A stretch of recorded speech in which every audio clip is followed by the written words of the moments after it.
So there's confidence in the West Ham team, but when you look at their next couple of fixtures, especially those next 2 away games, Liverpool and Fulham, they need to bring that confidence into those games, don't they, to get something from it? They do, Peen, and I've been in that position before when you're fighting for your lives, trying to stay in the Premier League, and you start to look at every fixture and you go, well, where are we going to get some points? But this isn't Liverpool last season, so can you get something there? Can you be difficult to beat and make sure that on the counter-attack you can, take your opportunities? Fulham, can you drag them into this relegation fight? And then Brentford at home, and all of a sudden the crowd are up and everything's good.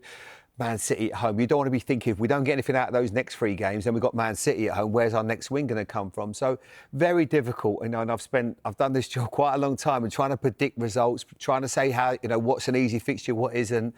It's really difficult. But one thing I will say is at the moment, like he said, they've got a bit of spirit. I look at that back four all of a sudden. I've always worried about West Ham's back four all season. It starts to have a little bit of shape, a bit more defensive organisation, a bit more difficult to beat. Set pieces looking slightly better. So they are in that area certainly improving, which has been something they've had a major problem with all season.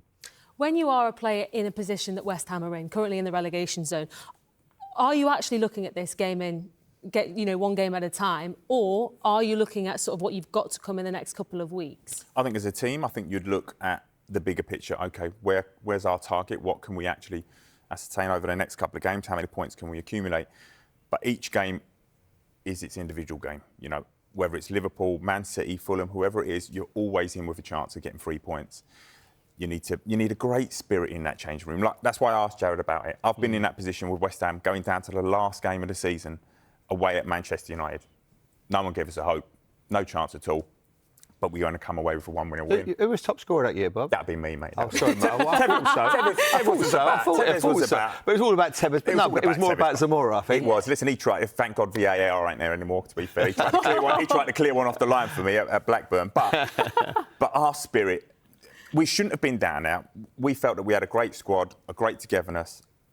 It didn't go our way, pretty much like West Ham now, I think. But towards the back end of the season, we genuinely came together. Listen, guys, roll up your sleeves. Everybody give everything they have, every single game, and it showed. We banged out results. I think 7 wins out of the last 9. It turns out, which is crazy. We were dead and buried. So it can happen. We looked at every single game. Come on, let's go. Do you think this team is capable of getting 7 wins out of the last 9, though, Bob? That's the thing. Listen, there's 11 games to go, right? There's a lot more points on the board currently, and it's still relatively tight down there. So there's a lot of points to go, a lot of games, and you know what the Premier League's like.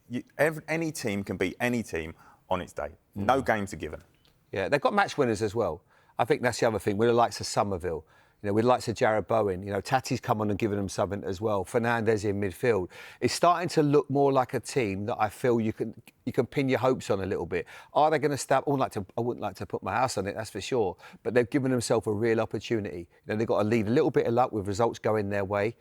But I feel that Disasi's been one of those signings, and it was probably a bit of a risk to take him, because at Chelsea he was in that what they so-called bomb squad, never playing, having to play under 21s football, and that's a really difficult place for any player to be, because you don't want to be. It's humiliating to a certain extent, but he's got himself fit. He's now doing a really good job for West Ham. If he can keep this going, keep it simple, head it, tackle, play it in midfield when you can, don't ask too much of him playing out from the back, which I think maybe at Chelsea they did, he could end up being a really important signing for him. And might be one that you look at, not like your Tevez that kept you up that time, but might be one that you go, Disasi, he was so important for us, because so far it's been a really good start for him and a clean sheet today. I think you need that sometimes in terms of, it's a clean slate. Let me go to a new club. Yeah, I agree. Not judged by everybody in the building. Go out there and show what you can do. Yeah. 3 clean sheets so far. I mean, listen, if you'd have asked, would you fancy that your first couple of games, he'd have snapped your hand off. Absolutely. Probably lost his confidence as well. Confidence has been on the floor, thinking, well, am I good enough for this league? And he's proving right now he is. Long way to go, but I think Wan-Bissaka as well alongside has been excellent.